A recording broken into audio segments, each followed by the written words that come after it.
They shot her twice. One bullet to the head, one to the chest. But even as she fell, she fought back with a machete. She was 52 years old, couldn't read or write, and the government called her a radical. But this Black Dominican woman just won freedom for 300 families, with her last breath. This is Mamá Tingó. And if you've never heard her name, that's exactly the problem. Because November 1st, 1974, a dark-skinned, uneducated farmer stood up to the richest landowner in the Dominican Republic and paid the ultimate price. But here's what they don't tell you. Her assassination sparked a revolution so powerful that the government had no choice but to give back everything they'd stolen. This is the story of a woman who couldn't read the laws but understood justice better than any lawyer. A woman who had nothing, yet gave everything. If you think one person can't change a nation, you're about to be proven wrong. Hit that follow button right now because Ikmafuna History TV is bringing you the truth about the revolutionary they tried to erase from history. November 8th, 1921. Villamella, Dominican Republic. Florinda Soriano Muñoz was born into a family of poor farmers. According to Black past historical records, her parents were Eusebio Aquino Soriano and Bonifacia Muñoz, farmers with no land of their own. At just 5 years old, Florinda was orphaned. Her grandmother raised her. No school, no education, no future except the fields.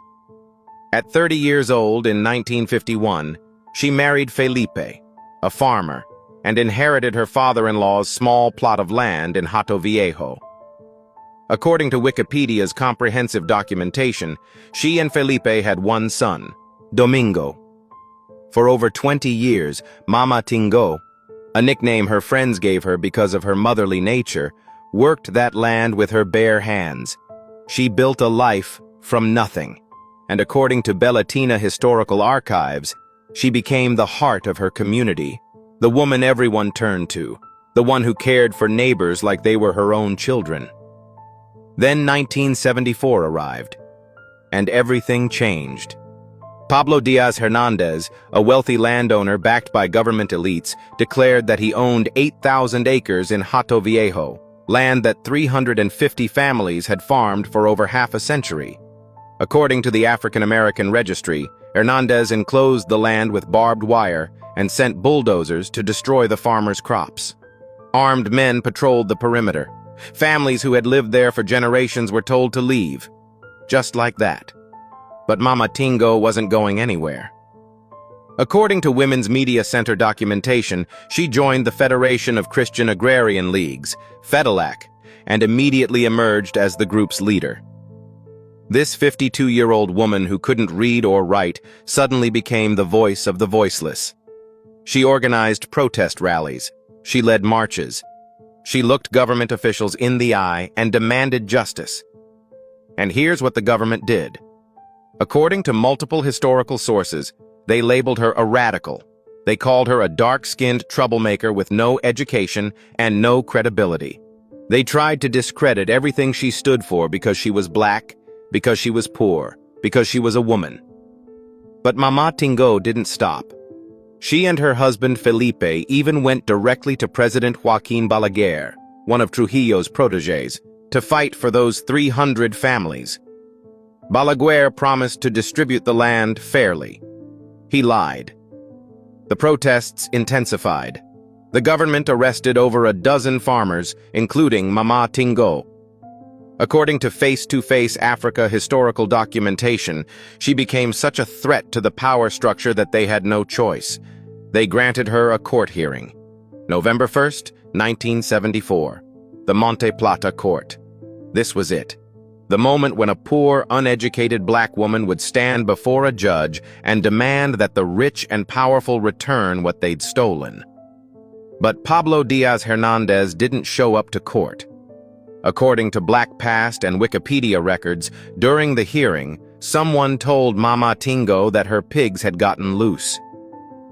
She rushed back to her farm to gather them. It was a setup.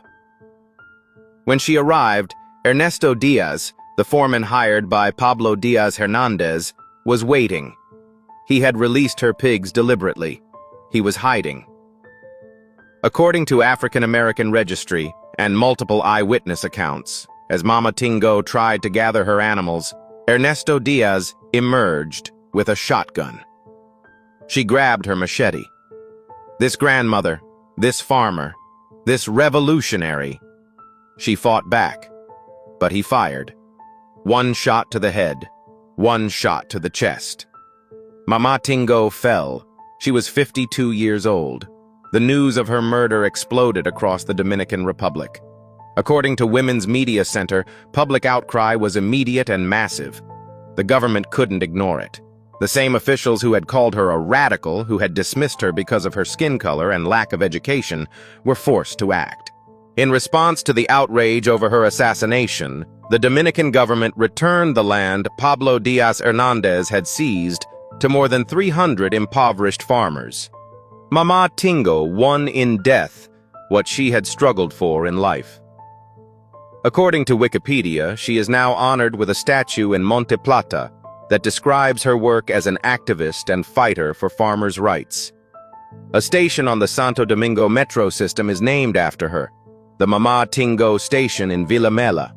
Schools, health centers, and farmer cooperatives across the Dominican Republic bear her name.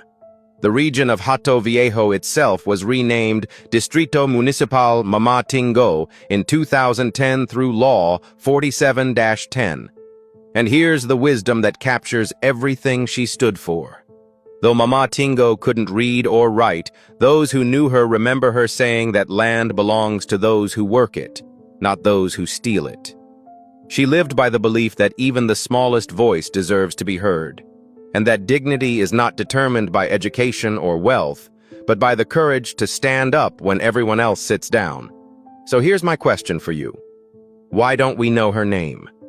The Mirabal sisters, wealthy, light-skinned revolutionaries who fought Trujillo, have museums and international recognition.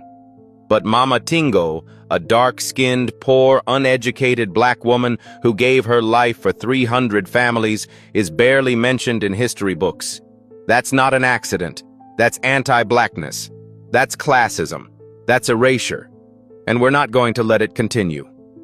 Drop a comment right now and tell me, did you know about Mamá Tingó before this video? Share this story with someone who needs to understand what real revolution looks like. Because Mamá Tingó proved that you don't need wealth, you don't need education, you don't need privilege. All you need is the courage to stand up when injustice shows up at your door. Hit that like button, drop a fire emoji for Mamá Tingó in the comments, and follow Ikamafuna History TV for more stories about the revolutionaries they tried to erase. Because when we remember the forgotten, we complete the revolution they started.